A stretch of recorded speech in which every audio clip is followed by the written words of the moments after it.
I'm excited to be here today. I don't know why that went blank. Anyway, I hope all of you guys are having a blessed day. Thank you for tuning in. So today we got a pretty packed show for you. So we are going to be talking about the dangers of debasement for engagement. So we have a trend of people doing debasing things to garner clicks and clout on social media. So I want to talk about that because I do think it's an important conversation to be had. I also want to discuss the family unit and the return to multi-generational living as being a possible solution to the looming crisis that we are facing. And we have, I also want to talk about the subscription model and how I just hate it. Don't you hate the subscription model? Everything you have to pay a subscription for, and it's obnoxious. I'm tired of it. You're tired of it. We're all tired of it. Well, I just would like to own something again. That's what I would like. But anyway, before we get into this content, if you like this stream, if you like this content, please like, share, subscribe, and click that notification bell to stay notified every time we go live. And we go live every Tuesday through Saturday at 9 p.m. Saturdays have been a little bit shaky, not gonna lie. Uh, usually, I'm spending most of the day with my family, and sometimes the day gets away from me. And my family will always come first, but I do appreciate the support. And I appreciate you guys. And yeah, I thank you for being here. Give me 1 second. Okay. So yeah, we got a lot to get into today. Pretty stoked actually to be streaming. And also, by the way, if you're not following me on Pickaxe, give me a follow over there. I've been publishing articles there. I'm also publishing articles on my Substack and on X. So I'm hitting three different places to get my articles out. And if you read my articles, then you will be getting a sneak preview into what I'll likely be covering on the stream. So the articles are a way for me to kind of gather my thoughts, get them out on paper, and then I will talk a little bit more about what I wrote on stream. So I do think if you want to get a preview, that's the way to do it. And yeah, I think yeah, I'm really excited. This is a season for me where hey KMD, what's going on? I'm gonna be investing a lot more time in writing, a lot more time in doing what I'm passionate about. And maybe this is something that no, I know this is something that I should have done for a while now. I've just been putting it off and putting it off and making every excuse under the sun to not not do what I know in my heart I should be doing. And now I'm doing it. So I'll be definitely be spending more time writing, doing think pieces, nothing political. I'm really going to try to stay away from politics. We get enough of it. We really do. I mean, you got every flavor of politics imaginable. I don't want to be one more voice contributing to that, or just search it on YouTube. Search what on YouTube? Uh, I'm not following, my friend. Not following. But okay, wifey is on her way home. Okay, so we are going to get into the first topic for today, and it's something that I did actually. My article hasn't published for this one yet, so it will come out tomorrow, or my Substack will come out tomorrow on this. But I did want to spend some time talking about it today because I do think it's important. It's an important topic, and I'm pretty, you know, I think we need to be aware of it because it's a very real issue, man. So if you have been on the internet any amount of time, you have probably come across some pretty, I would say, scandalous articles and scandalous pieces of work. Uh, that's definitely been my experience. I've seen quite a bit of jarring behavior, to say the least. People engaging in, hey, financial freedom, what's going on? See the above comment? Hold on a second. Just, KMD, I'm missing. I think I'm missing something. I see you say hello, then you say just search it on YouTube, but I don't see anything else. So I don't know. Maybe I'm missing something. Um, Let me know. But I I'm not seeing what you're trying to show me. Hold on a second. I get a little more organized on my desk. Oh god. Oh, hey, thanks for the follow. Psy Fitness. I appreciate it. Oh, another thing that's been really cool, an interesting development is that I've been gaining followers now on Rumble, which is pretty cool. It's slowed down, it's stagnated for a little bit, but I think I'm picking some people up for my shorts, which is really appreciated. I really appreciate that. So thank you for the follow. Every follow matters to me, and I appreciate every ounce of support that I get. Hold on a second. Man. See, here's the thing with being a dad who is also a streamer is that you are not well polished. Cuz I just do not have a lot of time during the day to do all the prep work that I need to have a polished stream. I'm trying to get there little by little. I guess your comments are being removed because I'm not seeing it show up, at least on the Rumble feed. So that's an issue. So it was the Top Gear TV show, really great and funny show back in the day. Huh, cool. Cool, man. All right, so let's dive into this first topic. Sorry for the build up. So back in 2024, there was a Chinese live streamer by the name of Pan Zating. I believe I'm saying that correct. Zouting. Uh, well, so financial freedom. You can't see the comments coming in from YouTube, so you're probably only seeing the ones that come in on Rumble. In which case, yes, you are the only one commenting on Rumble. Oh, oh man, I gotta get Twitch pulled up too. Guys, I'm so off my game. Give me a second. Pop out chat. All right, there we go. I got Twitch now too, so I won't miss anybody. All right. Anyway,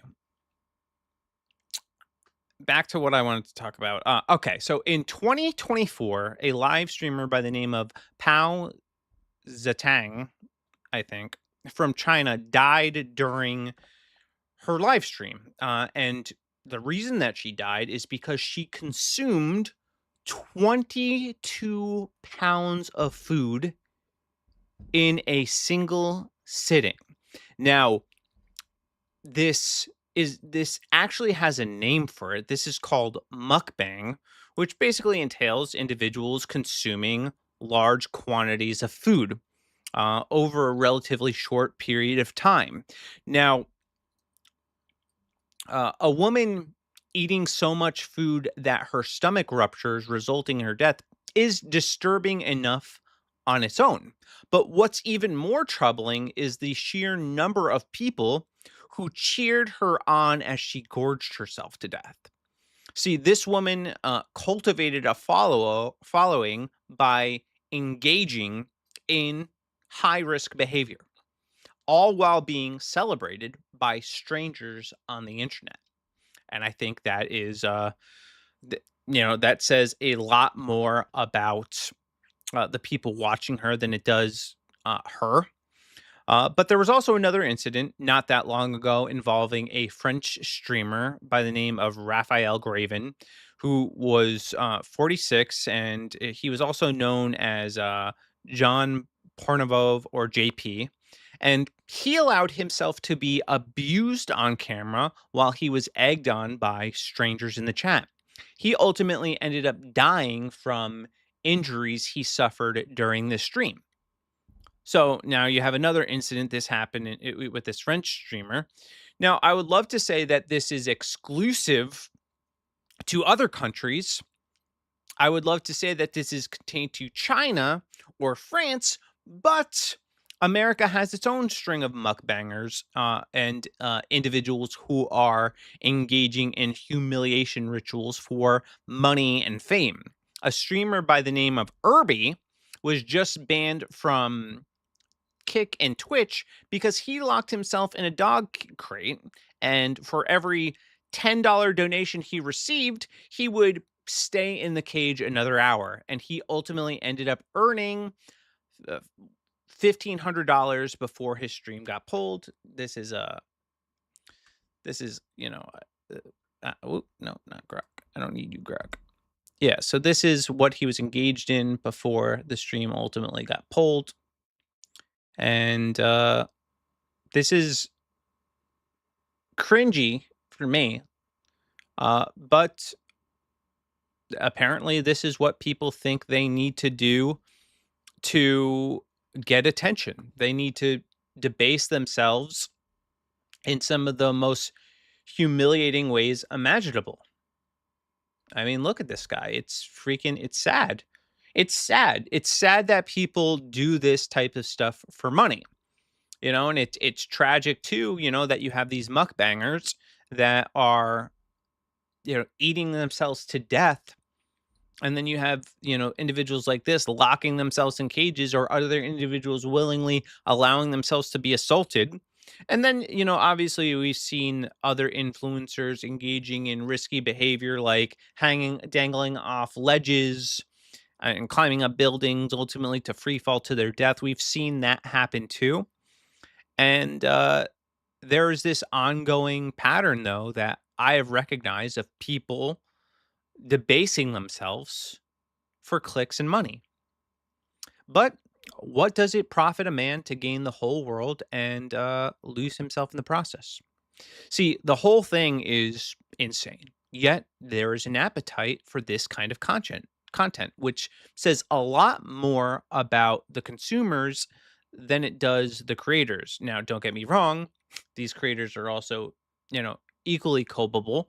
But what kind of human being do you have to be to find entertainment in people engaging in these humiliation rituals? Well, I think season 7, episode 1 of Black Mirror does an incredible job critiquing this kind of behavior. I don't know if you guys have seen this, but it's an episode called Common People, which features Rashida Jones and Chris O'Dowd. And they play characters Amanda and Mike, who are married in this episode, and they're trying to have a baby. And the plot of this episode centers around the discovery in Amanda of this inoperable brain tumor. But thanks to breakthrough technology created by this company called Rivermind, Mike is able to give Amanda a second chance. But it comes at a price. It comes at a price. And Mike is offered by Rivermind a $300 subscription service that would essentially get Amanda's brain connected to a cloud service, which would allow her to get her life back. Which, in theory, that's trippy. Uh, but that's what the show depicts. So Mike ultimately agrees. Obviously, he wants to save his wife from this horrific fate, and all seems well at first. So they get their second chance, but not long after Mike agrees to the services, they start to realize that their second chance comes with uninterruptible ads. And there's this scene in the episode of Rashida Jones's character Amanda in a classroom, and she's teaching, and as she's teaching, she suddenly goes into this ad trying to encourage this basically kid to go to this religious school or something like that. It was like some religious affiliated ad. And she gets into hot water because she does this ad read while teaching class, but she's not even conscious of it. Okay. She's not even aware she's doing this ad read. And now, if this is not making sense to you, just please let me know and I'll try to further explain. But this obviously creates problems for her because she's doing ads because now her brain's connected to this service offered by Rivermind, and she has no memory of doing it, and it's disrupting her class. So what they ultimately end up going to do is they go back to Rivermind. They are talking to I guess, one of the saleswomen of Rivermind, and she ends up trying to upsell them to their I guess premium package, a higher tier of service, which basically offers Rashida Jones an ad-free uh experience. It also extends her range that she can go because she's connected to her brain is connected to this cloud service. She can only go so far before service is interrupted, but if she pays a meager $500 more, she's able to go farther. And Mike and Amanda ultimately, get accept the upgrade offer, and now they have no ads, and now Mike finds himself in a dire situation. This is the husband of Amanda, and he decides to start engaging in some of the very same behavior that I was describing earlier, because in this Black Mirror dystopian uh, future, they also have a live streaming service where people can, pay the streamers, 50 or, $100 or whatever they want to do debasing acts themselves. And Mike obliges, and he starts debasing himself to strangers. Now, I'm not going to spoil the end of this episode. I highly encourage you watch it. The show masterfully critiques two uniquely modern problems, which is the subscription service model and the self humiliation rituals that people engage in online. And the future that Black Mirror imagines isn't a far off thing, because it's a present reality that we're being faced with. Currently, there are, human trials for Neuralink where people are connecting themselves to computers that will give them the ability, or hoo- connecting themselves to this device that will give them the ability to control computers using only their mind, which is cool in and of itself. But if we follow this to its logical end, it's only a matter of time before, companies want to further profit off of this and offer it based off of a subscription service, because that's the trend that most companies are going. Everything's going to be a subscription service. I saw Sam Altman talking about offering AI as a subscription service, or like a meter, like a utility bill. So everything's going to come with a monthly fee, and you will own nothing, and you will not be happy. You will be miserable. You will be a slave to subscriptions. And every single company continues to do this. They raise their prices. We've seen, Disney, Netflix, Hulu, Spotify all raise their prices in order to, and then you have to pay more to get an ad-free viewing experience. And, we live in a day and age where everything is more expensive. So I don't want to pay $3 extra on top of what I'm already paying for this service to get an ad-free viewing experience. Which, by the way, the whole incentive for us to go to like Netflix and Hulu and Disney, as opposed to cable, was because there were no ads. And now we have to view ads. Man, what is it? Hyacinth. Hyacinth. I think I'm saying that right. Whatever. The TV company. The TV, all right? They're in hot water because they have unskippable ads. I believe when you boot up the TV, you have to, or no, when you're changing inputs on the TV, you get exposed to ads. And there's nothing you can do about it. It's obnoxious. It really is. And hold on a second. Yeah, YouTube is nuking my Top Gear comments, but I sent you the link in your DM on Twitter. Have you seen the new Fear Factor? It's all right.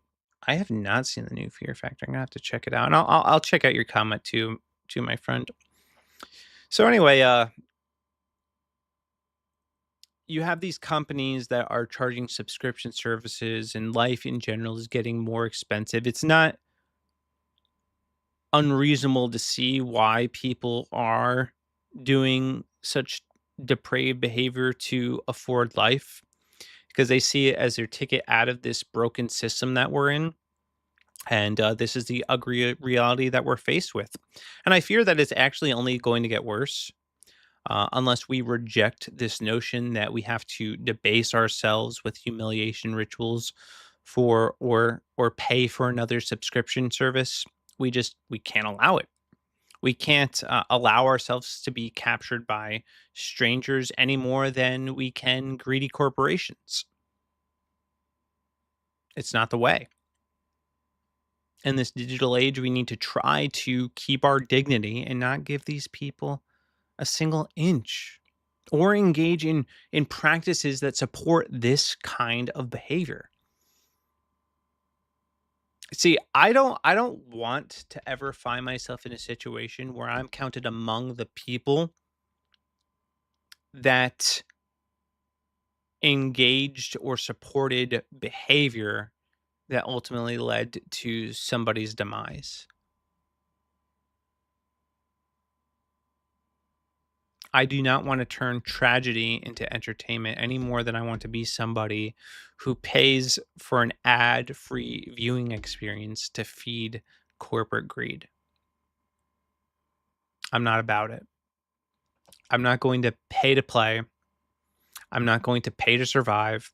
And I want to keep my dignity intact and make the best of what I have and not be pressured by the clapping seals or corporations to debase myself to make ends meet. And this is exactly what we're seeing here with this guy, man.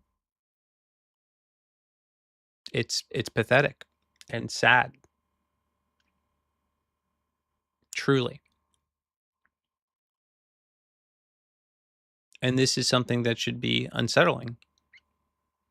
We should not get entertainment out of this at all. We should not find it funny that people are doing this themselves. It's sad, man. And it has to end. Speaking of people debasing themselves, good lord. Man. Sometimes I see videos and I'm just like, and I all right, I want to be nice, all right? And I'm trying to do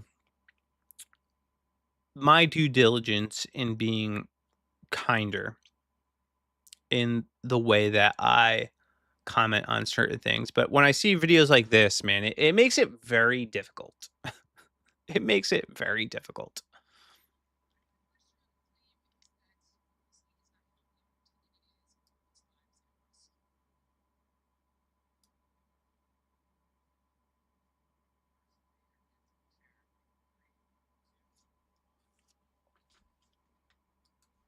You know, I do think this is a bad setup for really obese people because really, how fast can they move to get to that chair?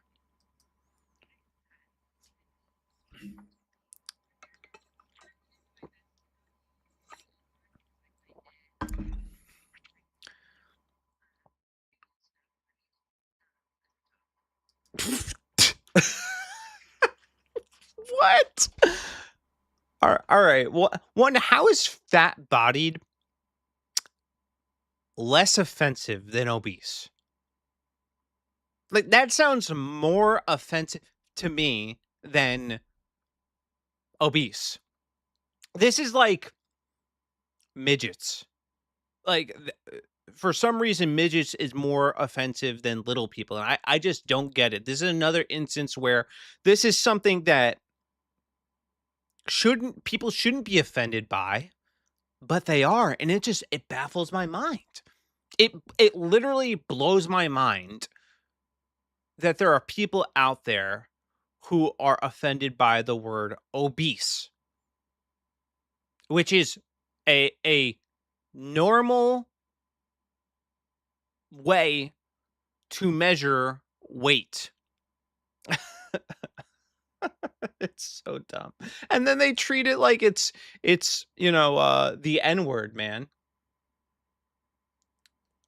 You can't hear my voice? Oh, can't hear the voice in the video? Oh, okay. Hold on a second. I'll play it again. All right, my first surrounded claim is that obesity is not healthy, and pretending it is puts lives at risk. If you want to be the first debater, get to the chair in 3, 2, 1.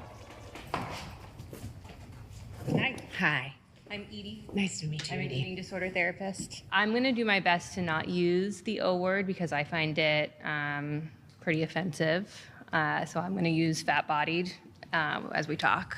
Okay. Do you understand why people find it harmful and triggering? Overweight and obese is literally just having too much body fat. It has nothing to do with the quality of the person. No, I don't understand. I literally don't understand how people are offended over the word obese. Other than the fact that it might be true in their case. Yeah, I agree with you on that. Are we going to debate the claim? Yeah, Or I just are wanted we to. Gonna, Yeah, I wanted to clarify though the are language. we going to pretend like I'm a 3 and you're my mommy, telling me how to talk? Wow. Okay. Okay. So the claim that you're saying is that it is inherently unhealthy. I like how she tried to set that standard. We're we're going to we're going to call people fat bodied instead of obese, and she just totally rejects that language. She doesn't accept her terms, and she doesn't know what to do with it, which is exactly to how you need to engage. You don't adhere to the arbitrary standards and words that they want to use to confuse language. No, you reject it. You stay grounded in reality. To live in a fat body.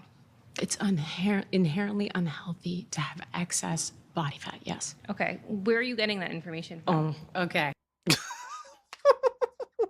Where are you getting that information from? My eyeballs. Reality. Listen, I'm not trying to be mean, all right? I'm not trying to be mean. But overeating, being somebody who is morbidly obese, can lead to your death. It can kill you. It's not a joke. We're not saying it to be mean. We're saying it because we actually don't want people to die. We actually want people to be healthy. And I love this fact check right here. According to the World Health Organization for Disease Control and Prevention, excess body fat, particularly at levels classified as obesity, is associated with increased risk of type 2 diabetes, cardiovascular disease, certain cancers, high blood pressure, and premature death. However, body fat is not the only determinant of health. Physical activity, diet, quality, genetics, and metabolic markers also play major roles. Yeah, but also, overeating to the point where you're obese plays a pretty significant role. There are dozens of MRT trials that show having excess body fat, dozens, is causal, not correlated. Oh, no, that's not true. There's no disease that just fat-bodied people get. I didn't say that. I didn't say that.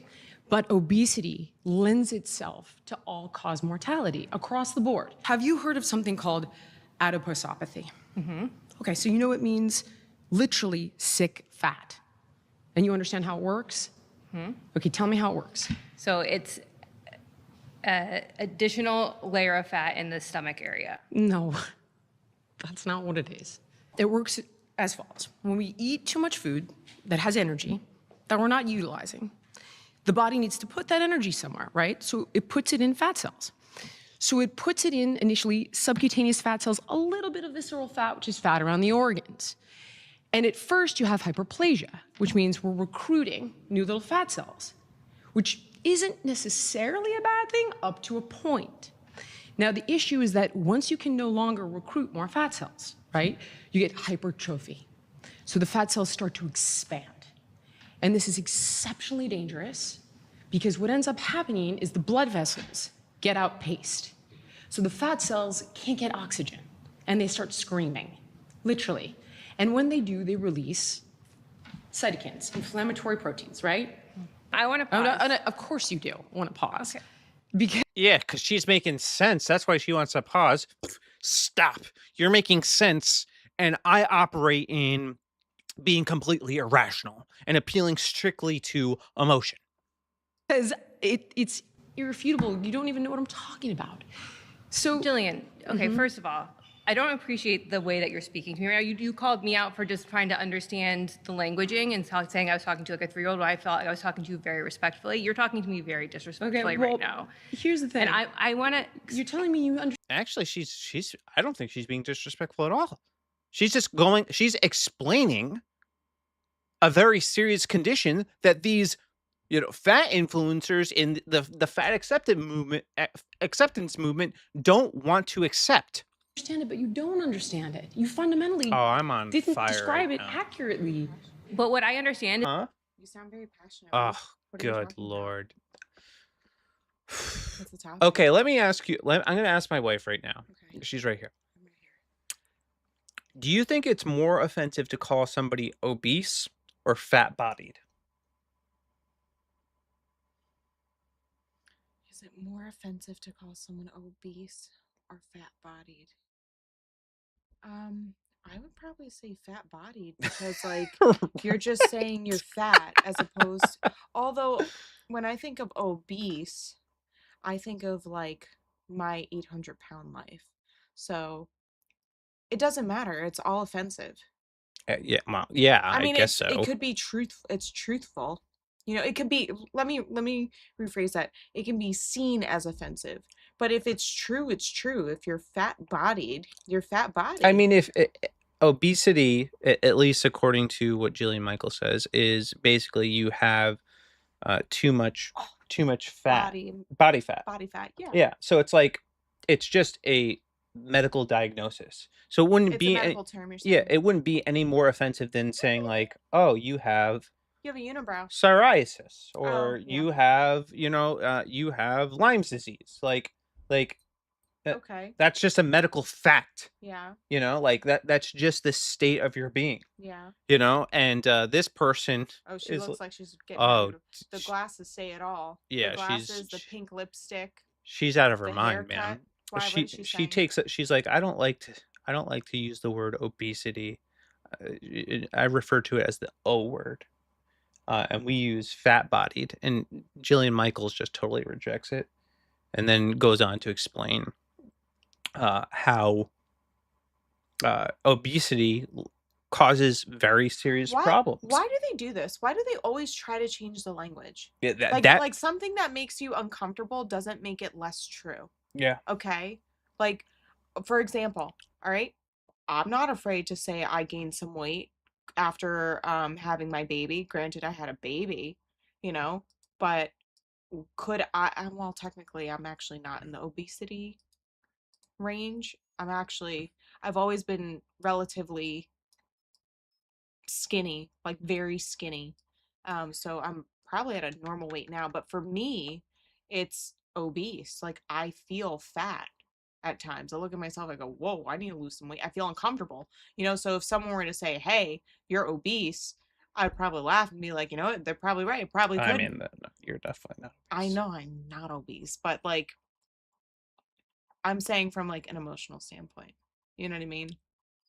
Like people get so up in arms about, oh my gosh, they called me obese. Yeah. It's just insane. It's just crazy to I me. just don't like the changing of I language. don't like that. Well, it's a manipulation tactic. It They is. they they need you to get to accept their terms Mm-mm. and their language, They do and it with then they everything. have you. Mm-hmm. But she totally, honestly, what she does really well here is she rejects that notion entirely, I like Jillian and Michaels. she's like, yeah, you're not gonna talk to me like I'm a child, like I'm, like She even like the way you pause it, she kind of looks like she's getting ready to quote unquote school her. But yeah. Jillian Michaels is not the person to school. She is This very is Jillian I Michaels. know. Okay. You know who Jillian Michaels is? Uh, She was on The Biggest Loser. She's one of the trainers. So her and Bob, but I think Bob died. Anyways, it doesn't matter. He might still be alive, but I think I heard there was like a rumor or something that he passed away years ago. I'd have to look that up. But anyways, she used to help obese people lose weight. So I'm pretty sure Jillian Michaels, of all people, knows what she's talking about. yeah, she does know what she's talking about, and she takes this woman to task on it. But it's just very frustrating to me. You sounded so Yeah, passionate. I I heard was you from 2 floors down. I was like, oh, this sounds yeah, spicy. cause it's mind-numbingly frustrating to see these people try to shift language to support something that is actually It's bad for deadly. them. Yeah, it's deadly. It's deadly. Yeah, and awful, and it negatively Hmm. impacts almost every aspect of your life. And then you have these people wanting to claim that they're being discriminated against because they have to pay extra for airplane seats, or chairs aren't sturdy enough to support their weight, or hallways aren't wide enough for them to walk through, like things like that. They That's claim unhealthy. discrimination. It's like, It's very no, unhealthy. no, it's not discrimination. You just eat too much. You know, it's you could say the same thing about like anorexia and bulimia. It's unhealthy as well. Like if you think about it, if you were to It is revert unhealthy, if you were yeah. to reverse it, right? If someone was way too skinny where they were fainting at their job, like and need an accommodation for it because they won't eat enough because they have a disorder. You know Yeah. what I mean? Like either way, too skinny and fainting or too fat, and I will say fat because that's what it is. It's fat. It's fat on your body, you know? Or too fat where you have to purchase 2 seats. Yeah, It's crazy. it I'm is. sorry, no, absolutely not. At the end of the day, people need to take accountability whether they're too skinny or too overweight. I don't like to say fat just because it's rude, not because it can hurt someone's feeling. Because I I don't I was teased for being too skinny, I so don't I think get being it. fat, so I'll immediately reject something as being rude if the Bible actually uses that language. And the Bible does refer to, King Eglon as a very fat man. So if the Bible refers to fat as being a way to describe somebody's appearance, then I'm gonna just go with what the Bible Yeah, but you're says. not gonna go up to. I know you, Ryan. You're not gonna go up to someone and just be like, "Hey, man, haven't seen you in 5 years. Dang, you got fat, bro." No, You know what I mean? well, Like that's a. I would, if it was like a close friend or something, If yeah. it's a close friend, that's different. But But I'm talking about like I wouldn't do everyday that in life. general. But if they ask me, "Do you think I'm fat?" and they are fat, I'm like, "Listen, yeah, You would. you are fat, man. No, you would say, yeah. You know what, man? You did put on some weight. You would be kind about it. I know you would. I don't think saying that they're fat is unkind though. It's not unkind, but I'm saying like I wouldn't say it in a mean way. I that's just what I'm saying. I'd be Yeah, like, you have gotten fat. you would I tell don't. the truth, but in a kind way. Yeah. And that's another thing is I don't want to come off as like callous and like I'm making fun of these people because it's not. I don't say any of this to make fun of them. I say because I am seriously concerned at this message Yeah. because it will literally get people killed. I opened this stream with commentary on this practice called mukbang, which is basically people gorge eat large quantities of food in a short period of time. And I remember seeing a stream sometime last year where a woman ate herself to death. Oh, She that ate makes me so much nauseous. her stomach basically exploded, and she Jesus. she started bleeding to death. It's On horrible. stream? Yeah, on stream. Yeah. Yeah, horrible. That's terrible. And lots of people engage in this high risk behavior for, clicks and clout and Oh, engagement, and it's sick, girlfriend, what are you doing? and then you have people like these fat influencers encouraging them to continue to engage in detrimental behavior. That's honestly, it's really sad. How old was the girl? Do you know? How old 24. she was? Yeah, 24 years old. Jesus, that young. Yeah. And you know what too? Like people have to think about the humanity aspect of this. Like that's someone's daughter. That could have been someone's wife or girlfriend or someone's best friend, someone's granddaughter, someone's coworker. That was someone, you know? What's up, Oh, Sully? hey, Sully, I just saw your chat, man. I'm Sorry, bro. Um, Sully, the glasses say it all. Yeah. Oh my god, yeah. Facts. Do you want to finish this out with me? Sure, why not? And then I got the wrong year. Is that What's lipotoxicity? I don't want to talk about, I am not, okay, Please. here, I'm going to say this straight out. I am not a medical doctor, okay? So I'm not going to talk to you about medical diagnosis because that's outside my scope and I'm fully That's the willing, claim. hey, I'm fully willing to be wrong. What I am here to talk to you about is the fact that people in fat bodies are irreparably harmed going into the medical system every single day because of the term, the O word. what? So that's what you want to litigate? Yeah. Okay. How They're are people harmed because they take offense how does that harm somebody? That's not. because it hurts their feelings. Oh my god. Yeah, it's freaking I mean, crazy, dude. I mean, it's okay to have your feelings hurt. Maybe it'll motivate you. I've gotten my feelings hurt, and you know what? It motivated me to do better. We have Very sensitive society. yeah, too sensitive. Yeah. And we can't capitulate to these people at all. You know, it's crazy to think. I know. I was listening to it was a while ago. Abigail Schreier talking about how it wasn't uncommon for um, families. I don't remember what time period. I want to say it was like maybe back in the 20s or 30s, but people would have a lot of kids, like 8 to 10 kids. And it wasn't uncommon for one of those siblings to pass away. And you know what? As kids, you'd have to get up and keep going every day, even though your brother or your sister had passed. And they got on with their lives just fine eventually. And you go from that kind of society to you can't call someone fat or they'll be harmed. Like the emotional stability is wild. Like how, like, you know what I'm getting at? Like Yeah, how they're so fragile. there's, yes, like how did we as a society become so fragile where we went from our closest family members dying and having to move and us moving on and being strong to you can't even call someone fat anymore or insinuate, hey, you the O word, you may be a little obese. Yeah, so even if we made the concession, like, to not call somebody fat and we start calling them obese instead, they find a way to be offended. Yeah.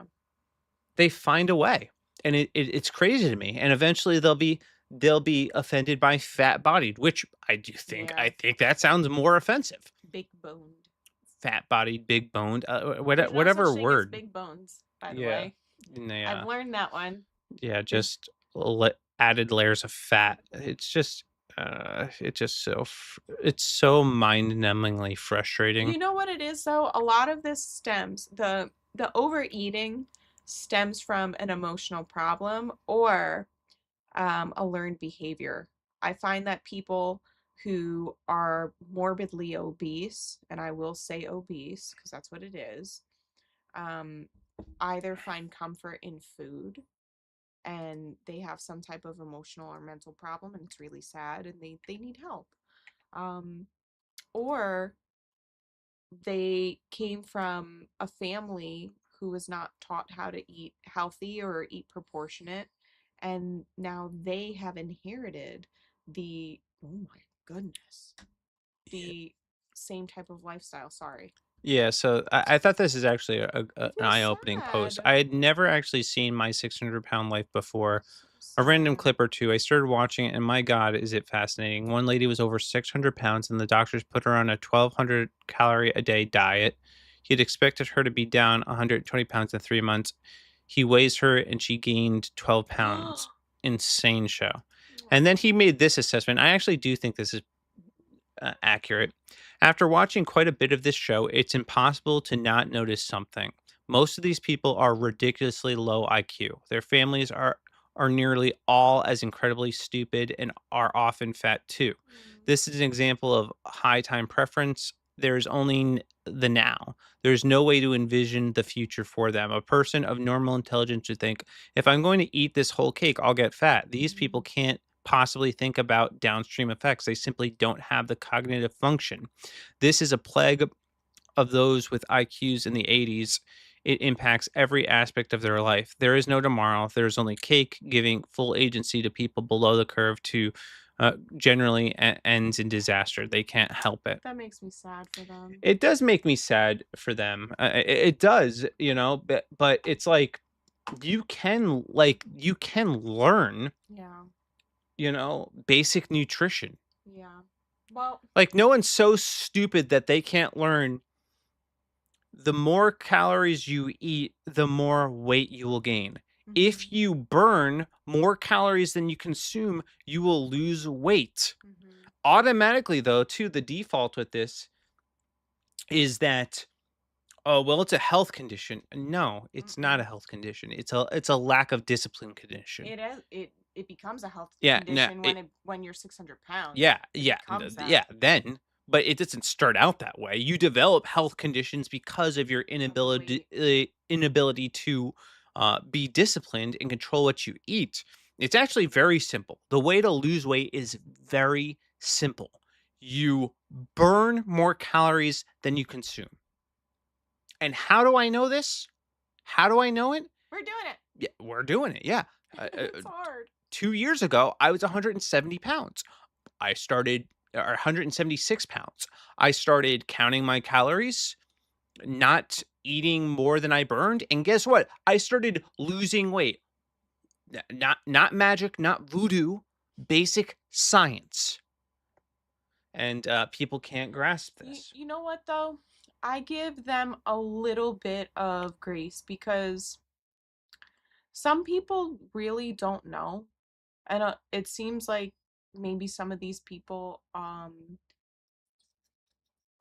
are in like the poverty line, Yeah. and they, not that they don't have access, but they don't know any better. So because they don't know any better, or they've never been taught to think outside of the box, or to think um in a different mindset, they stay stuck in it.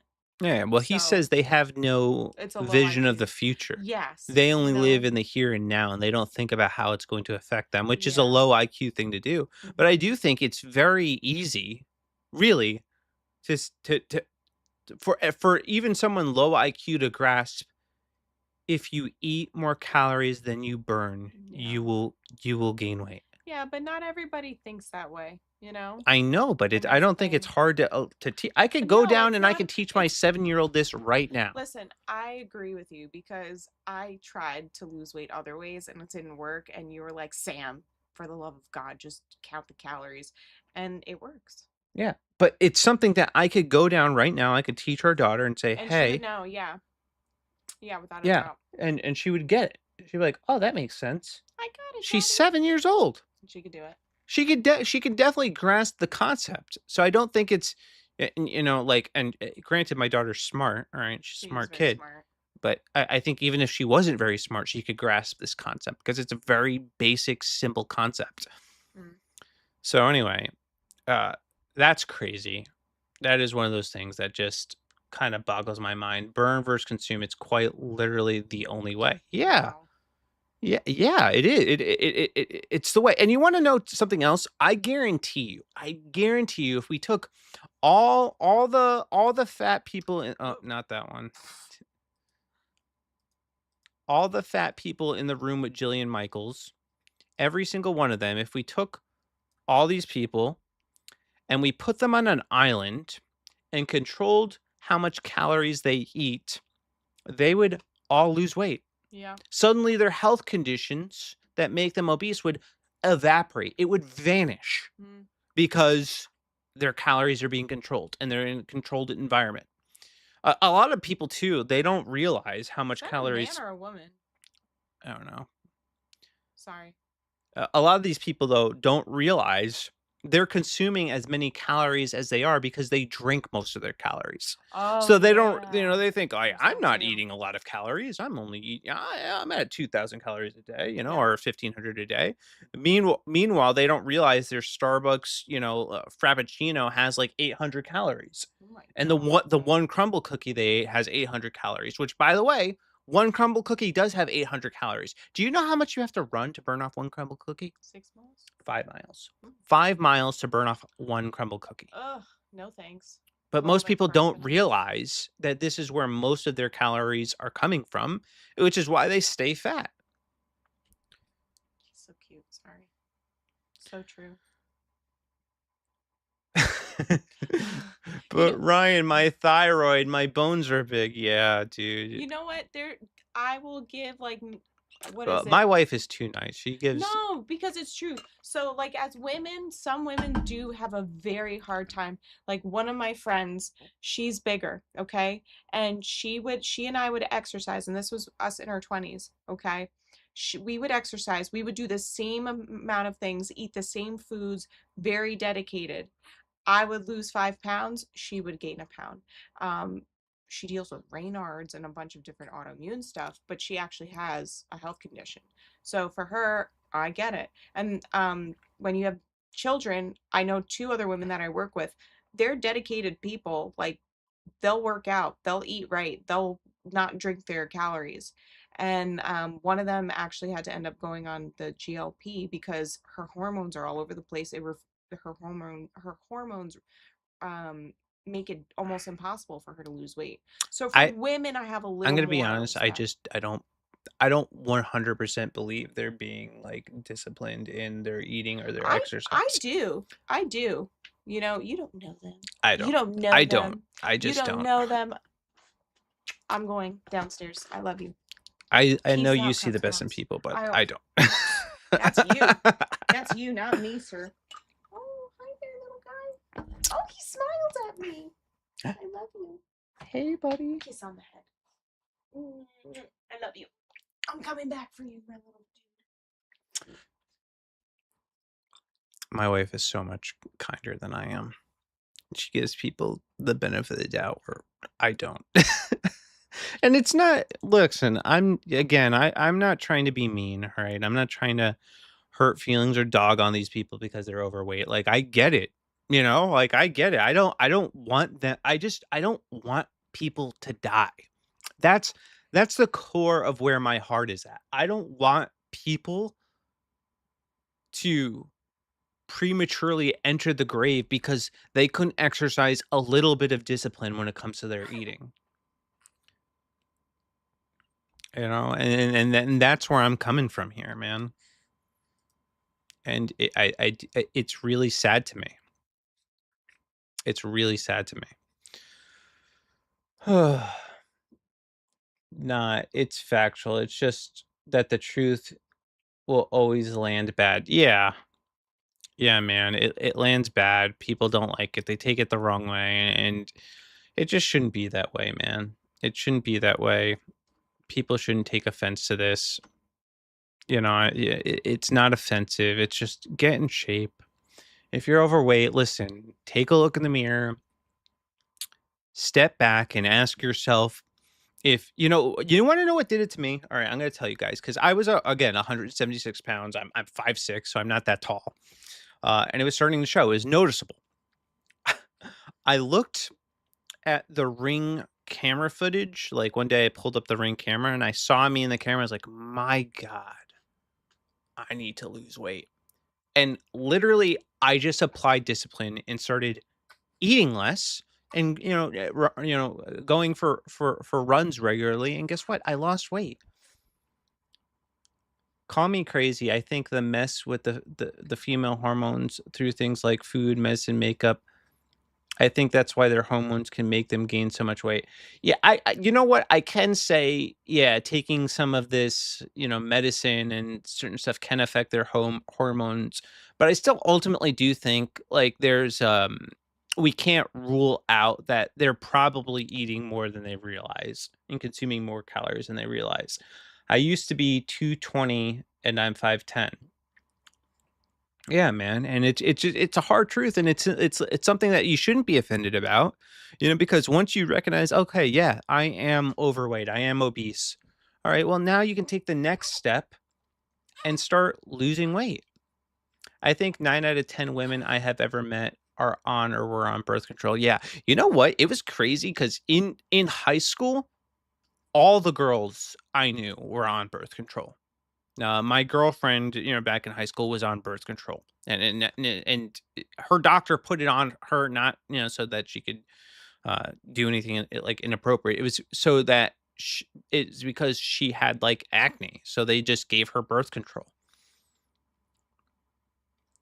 The good thing about weight is that you can change it, unlike unlike being ugly. Yeah, I agree with that, Sully, which is why I'm so glad I'm not ugly. You poor ugly thing, you. I just saw that episode of SpongeBob where he thinks he's ugly when really his breath just stinks. And that episode is really funny. All right. So there's that.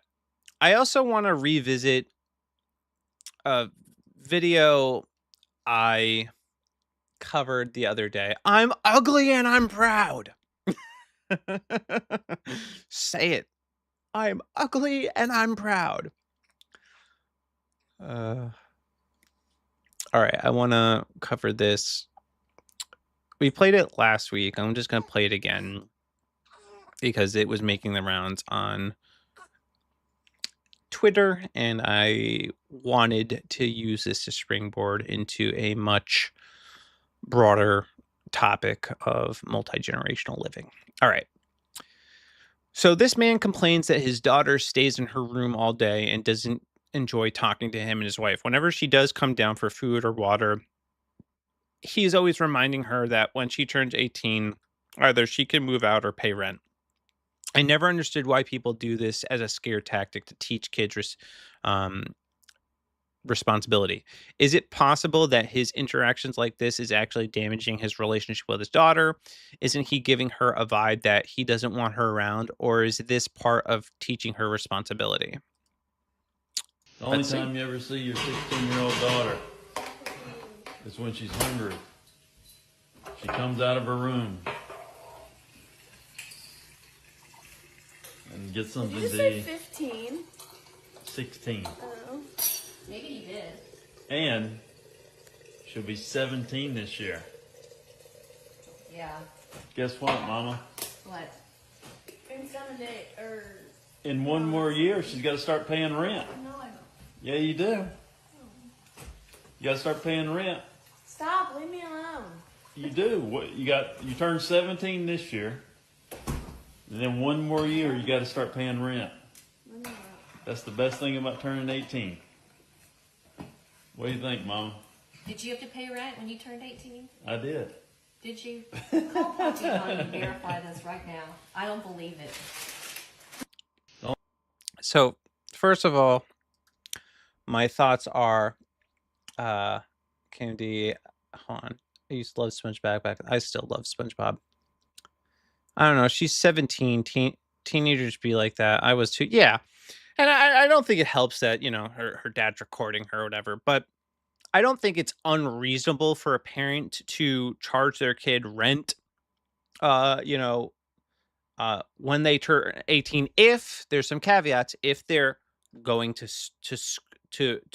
if they're not going to school and they're just sitting around at home doing nothing, well then yeah, I probably would. I'd be like, yeah, get a job, like work. Like I would not want somebody like living in the house just doing nothing. All right, you have to be productive. I get that. And there's this other post that basically kind of I thought this seemed reasonable. So I'll play this clip and then we'll talk about it a little bit more. Since Fred has graduated a couple weeks ago, I told her, and I have been telling her for the last couple of months, that hey, June the 1st, your rent's due if you're going to continue to live here. I thought that was a little harsh. I mean, maybe a little leeway. $200 a month is plenty cheap to live like a grub in your parents' house. I mean, that's cheaper than she eats in food. Exactly. Well, it's $300 if she wants to eat Anybody here. eats in food. It's $300 a month if she wants to eat out of the fridge. Okay, never mind. It's $200 if she wants to buy her own groceries. So, what are y'all's thoughts? Yeah, tell us what you think. What do you think about charging your adult children rent if they're gonna We think it teaches them a good lesson in paying bills. reside in your domicile? Yeah. What are your thoughts? Y'all keep ranching. Keep ranching. Yeah, again, this is one of those things where I think it's situational. If when my daughter turns 18 or my kids turn 18, if they are going to school, they're going to college or whatever, they're local, I'm not going to charge them rent.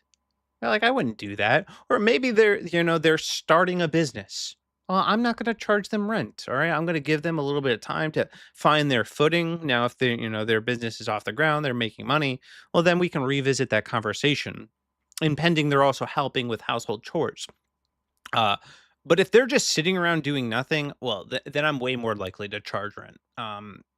So that they learn responsibility. And if they are in the workforce, they're working 40 hours a week, they're making decent money. Yeah, I'd expect them to pitch in a little bit. But I think it should already be established long before they turn 18 that everybody pitches in.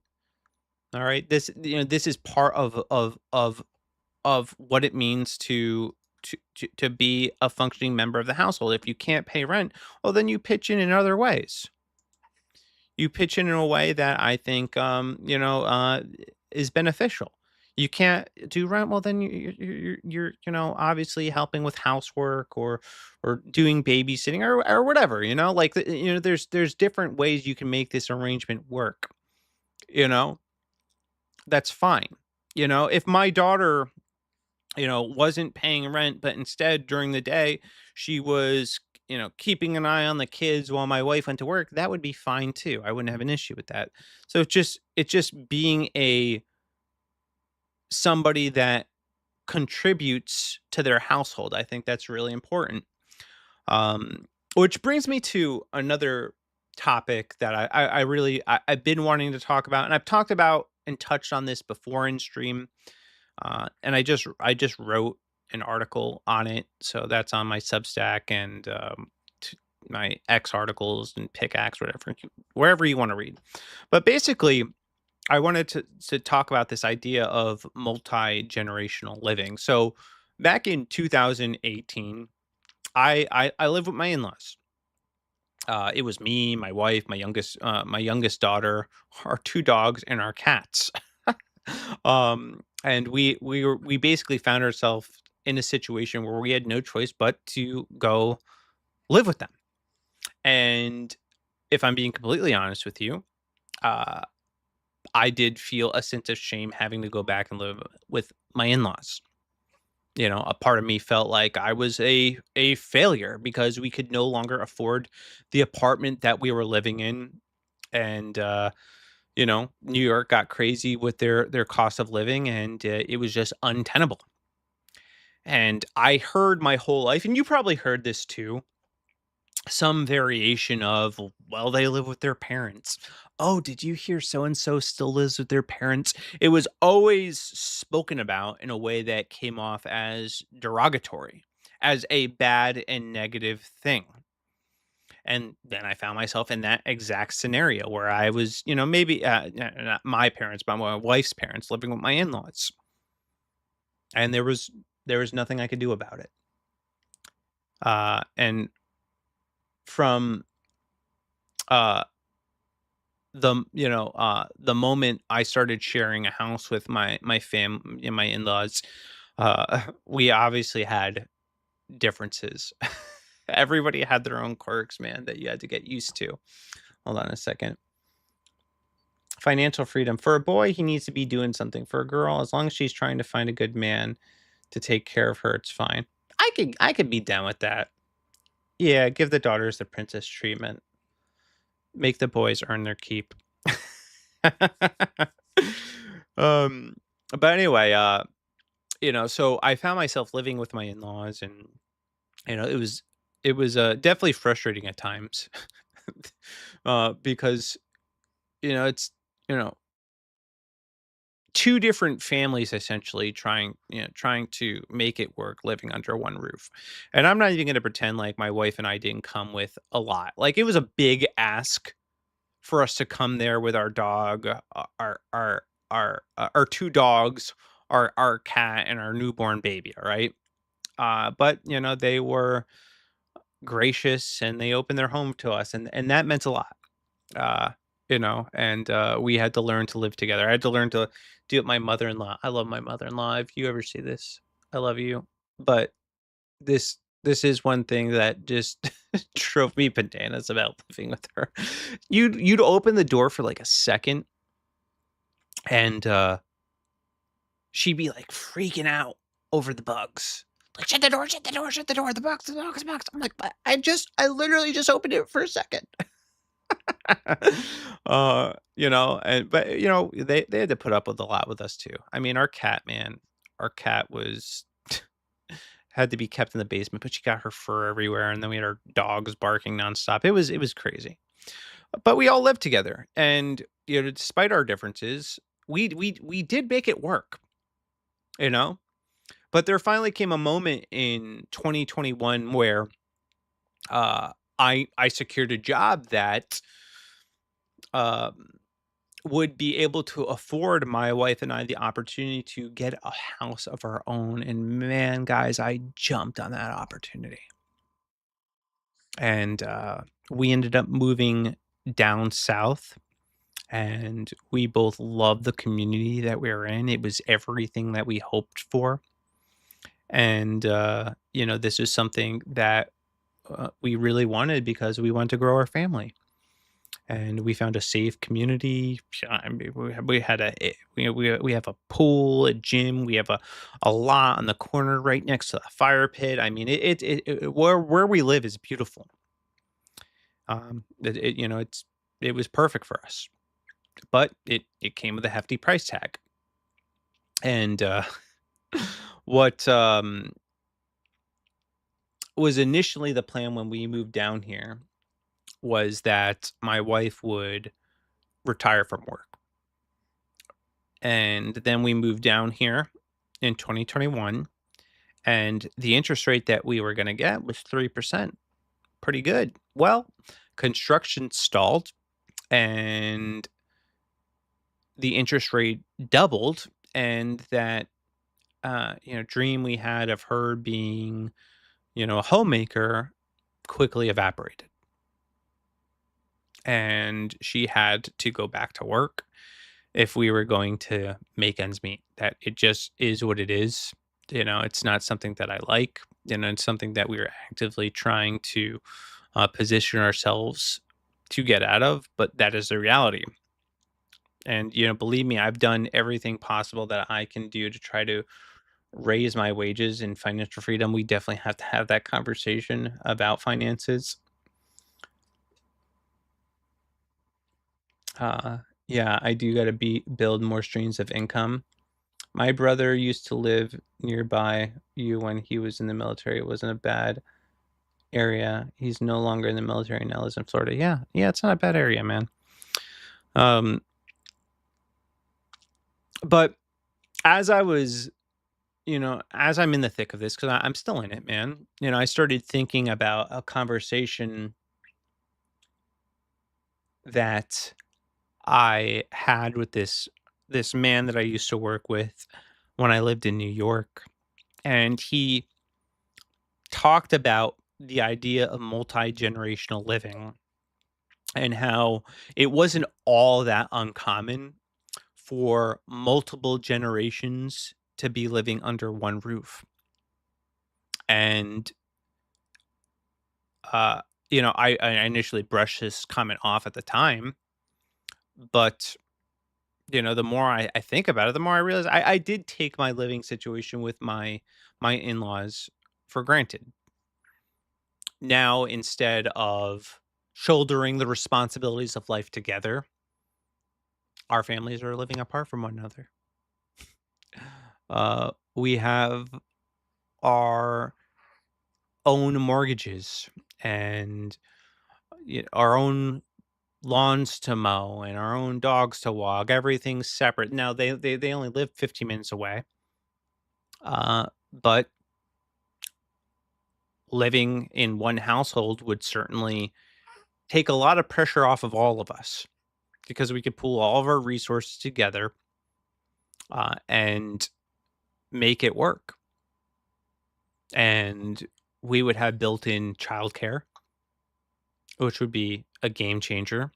My wife wouldn't have to work, and we would pool our money together. And I do think it would be a better situation than what we're currently in.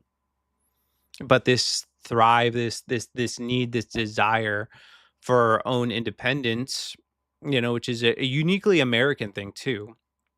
Uh, you know, ultimately prevented that from happening. Now, could we sell all of our stuff right now and all live under one roof? Yeah, we could. We could do that, but yeah, you lose your privacy, and this is the the trade off that you have to wrestle with. But I do think that as we are gearing up to enter an age where AI is taking over a lot of blue collar jobs, we might find ourselves in a situation where we have no choice.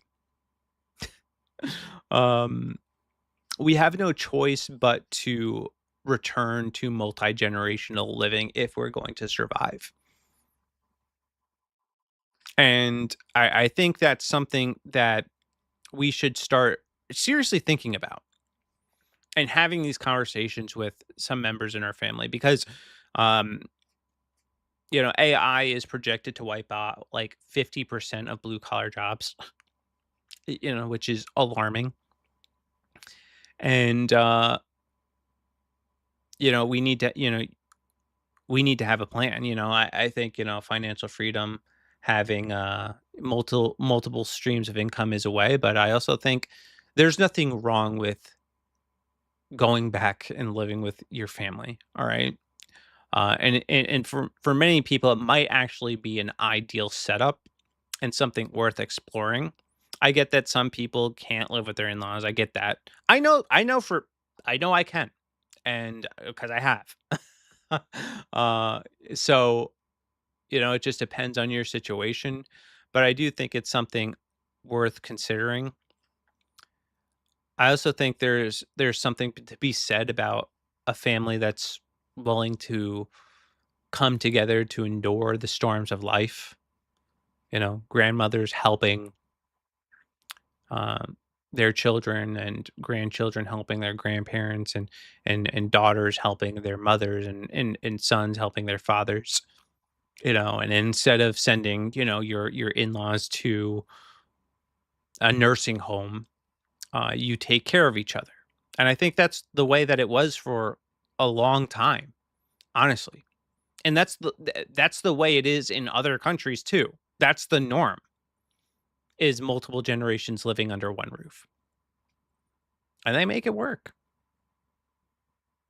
They make it work. And maybe, and maybe not all under one roof, but maybe on the same property, homesteading. There's options. I agree, but there's a way to get around AI. I'd be curious to hear, bro, because it's coming, man. And I think most people don't have a plan. Really, they don't. They're not ready for what's going to happen. Um, and I really do think it would be beneficial. Too, there's also like another thing. Like I think very practically, it makes a lot of sense for multiple generation, even outside of financial. Like you don't have to send your kids to daycare. Like I would much rather send my kids to you know be with their grandparents than daycare, and we don't do daycare. Like you could own two houses, one where you and your wife live, and the other house where your parents live. Yeah, that could work. Um, It's depending on how far they are. And right now we are making our situation work, but I still have a job right now. And that's the only reason that it works. My income's eliminated, we're in trouble. Eh, there's no way around it. And I happen to have one of those jobs that very likely will be replaced by AI. So now I'm in this mindset of trying to figure out a way to still be able to provide for my family, while also having some sort of safety net just in case my plan B doesn't work. I need a plan B, and I'm working on that. Trying to build other streams of income and doing everything humanly possible to level up.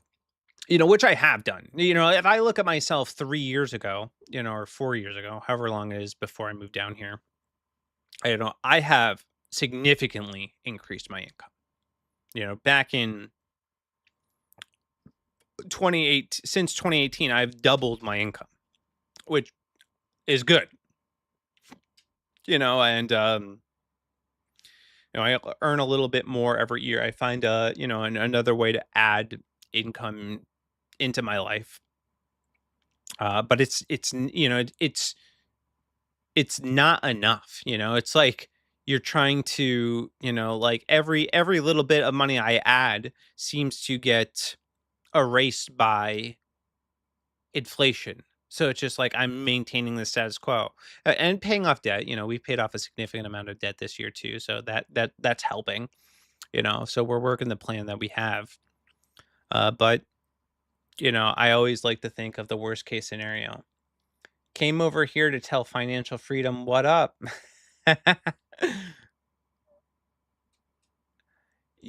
Solely, I just saw the post on Twitch. I could sell feet pictures. Actually, I could sell feet pictures to AI because AI has apparently set up their own marketplace to rent human beings, and they want to know what human feet look like. uh, it's crazy, bro. It's crazy. All right, let's see here. What else do we have on the docket? All right. Oh, I want to talk about this. Also, you should be up on your investments. There we go. Now we got to hustle. 1.5%. All right. All right. Not bad. Not bad. All right. This is some groundbreaking news. The mood in the building is we're done. One of Netflix insiders tells Variety of the vibe on Meghan and Harry's deal with the streamer. The reported numbers for Meghan and Harry's Netflix deal vary from 30 million to north of 100 million, but two sources peg the figure at roughly 60 million. The Sussex perceived pattern of selling repackaged versions of the same story about their exit from the royal life has exhausted Netflix, per sources. Development turnaround is common in Hollywood, yet the Sussex have not produced a single scripted project in nearly 6 years at Netflix. Yeah, these people are essentially useless. I don't even really know, other than them departing from the royal family, why they're so, remotely relevant. And I guess the rest of the world is waking up to the fact that these are some of the most uninteresting people alive. And yeah, Meghan Markle has basically burned every single bridge she could possibly have. Imagine you're born into royalty and you leave that to pursue vanity projects. Yeah, Netflix did fall off, bro. They definitely did. You know what I want to watch? I want to watch that the Manosphere Netflix show or movie or whatever, and then do some commentary on it. Because I probably do have a little bit of a nuanced feeling, because I do think like there are pros and cons to these red pill influencers. But I ultimately think, they're like the other side of the coin to progressivism, and they offer men like a shallow version of masculinity. Your choice is like the shallow version of masculinity or being emasculated like Meghan Markle's, husband, Harry, who basically betrayed his family for this woman who has ended up costing him everything. Really sad. Really quite sad. I almost ruined my marriage because of the red pill thing. Yeah, that's not good, man. Yeah, they have real influence, and they do offer a very shallow form of masculinity, and I gotta say this. So according to red pill standards, um, Jesus wouldn't be able to meet them, you know? So if Jesus doesn't fit your definition of masculinity, then your definition is broken because Jesus is the most masculine man that's ever walked the face of the earth, you know? He's the model. So that's where we should be deriving our sense of masculinity from. He should be the one that's shaping that, that's molding that, that's that's setting the standard for how we are to behave as men. And he calls us to something higher. He calls us to be virtuous and brave and courageous and self-sacrificial. You're so right, bro. The manosphere is libtard but right wing. Yeah. I enjoyed the old schools like Kevin Samuels. But modern stuff is actually cringy. Ruined marriage? What happened? How did red pill ruin marriage?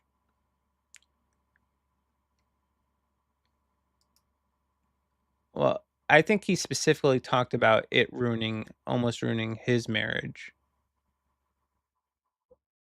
which I did do an episode with Financial Freedom KMD, and I definitely encourage you to check that one out because he does go into um uh, go to explain what exactly uh negatively impacted him. But I do think ultimately we need to take our cue from God and follow Jesus's example. Follow the manliest man in all of existence, and you won't go wrong. So that's my thoughts on that. So I will be now. I have to watch that red pill documentary. But in a way, they do have a point where Jesus does call us to be righteous, but women don't want to take their side of the deal. Yeah, and that's true too. I don't think women, like should. I don't think women shouldn't be held to account for what they're supposed to do. Women are supposed to respect their husbands and they're supposed to listen and obey their husbands, which it always sounds like a dirty word, but it's not. It's like ultimately when a husband is asking his wife to obey him, he's asking her to trust his lead. Trust where he is going, and when she listens, um, it's a sign to a husband that she values his leadership. But a lot of women don't do that, and it goes off the rails. And husbands love their wives. Yes, and because husbands love their wives, they keep their promises about drinking tea. I forgot about tea. It's very hot. Don't drink it for them until Ooh, it is very hot. until 40, 45. I'm gonna take this little guy. Okay. I just don't want to leave a shot. No, you're good. You shouldn't be. I'm gonna move this. Just move that. You don't need to move that. Just move this. Yeah. It's good. Just pick it up. Help me! I'm stupid. Dude, you're not gonna be in the shot there. He's not in the shot. That's why I have him there. I know, but I just want to make sure. Yeah. So that's coming. I'll comment on that documentary. That's definitely now on my to-do list. I've commented on the manosphere before. I don't know. Back when Tate was in his heyday, taking the internet by storm, I always thought he was not a great example of masculinity. It's fatal. He could probably eat. Fatal. Ecclesiastes 7:28 is enough to make some burn a Bible. Now I got to read it. Can you bring down when you're done one of these? Preferably the one I just washed. Okay. I love you. I love you too. While my soul was still searching but not finding, I found one upright man among 1,000, but not one upright woman among them all. Oh my god. Oh my god. Why why do I feel like I've never read that? Like I've read it, but I've never actually read it.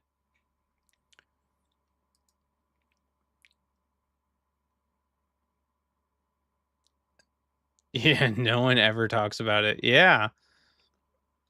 That's wild.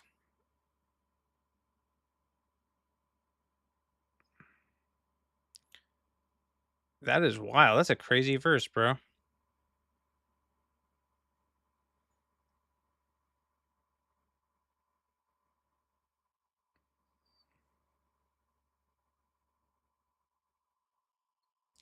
The King James version. All right, let's see.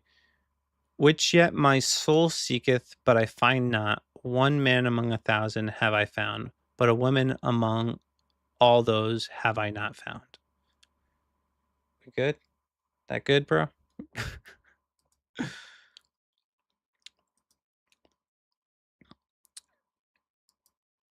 Speaking of degenerate women, and non-upright women. So we have Sabrina Carpenter here singing at the Grammys and calling men useless.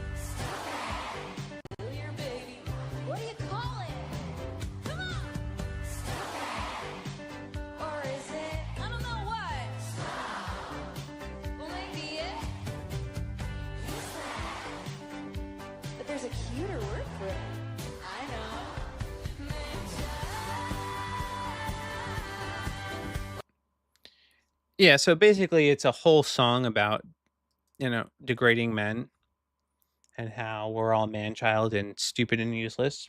And you have over 100,000 people singing to this while she performs at Lollapalooza.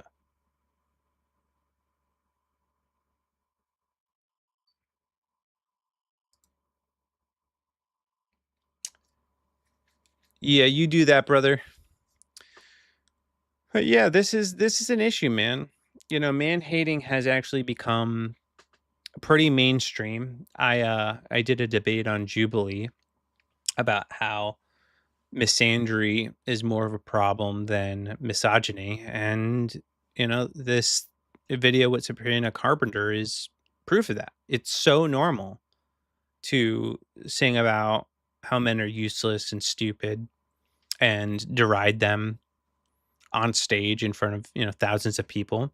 But if men were to do this, it would be like the Holocaust. It would be something seen as horrifically evil, and that man wouldn't have a career.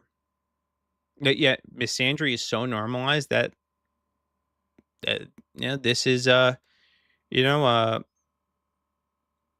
famous pop song that hundreds of thousands of people sing to. It's ridiculous, and then you have more messaging from Hollywood where you think, oh man, maybe they're turning over a new leaf. Nope. Here we have Millie Alcock on the message that she hopes audience take from the Supergirl movie that's coming out. She says, I think young girls should walk away from this film knowing that it's okay to be a bit bad and a bit messy. Oh, Wow, like every other Hollywood movie. So original. You want girls to be bad and messy? Here's a radical message for Hollywood. How about you make a movie teaching women to be virtuous and have it together?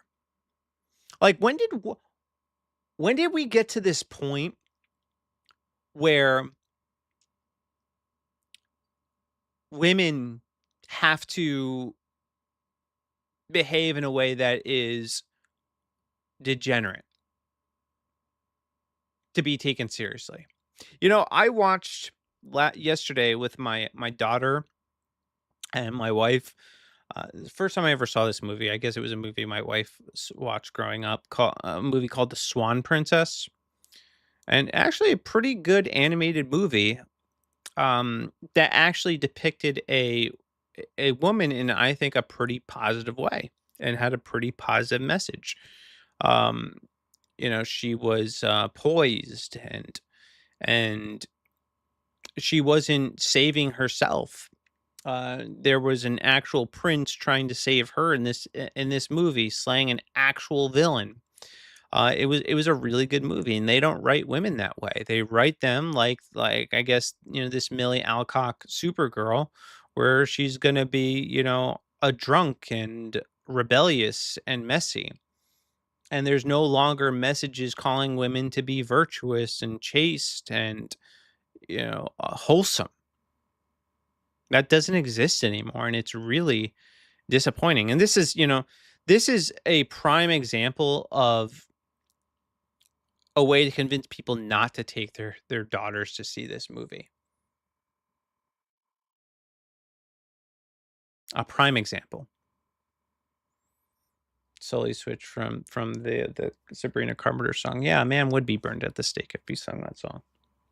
There would be absolutely zero tolerance for it. So,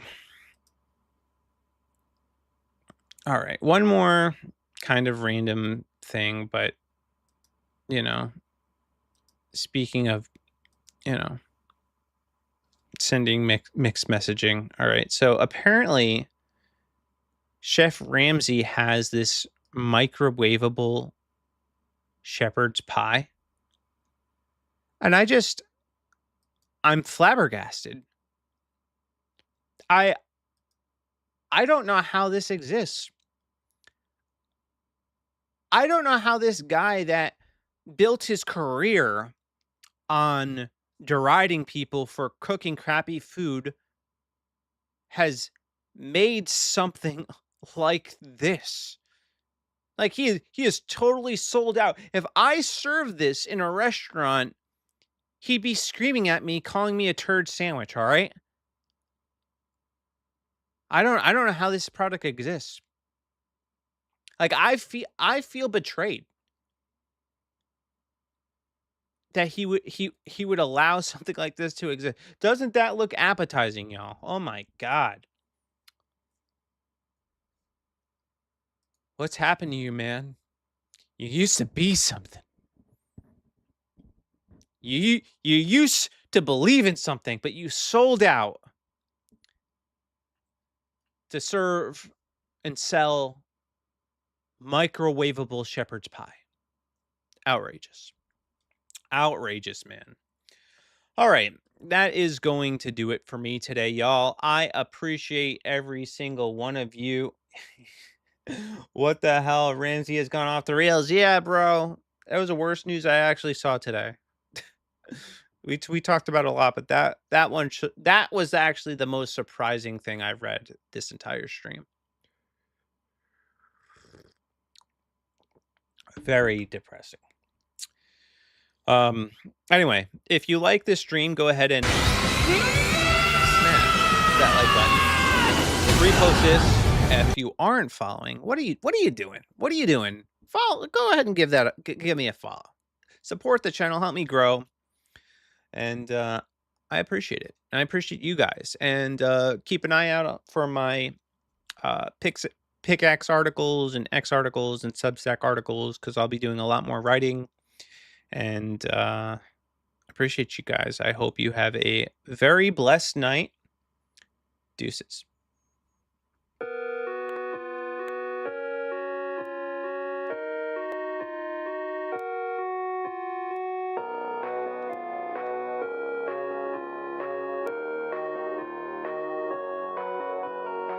This cut.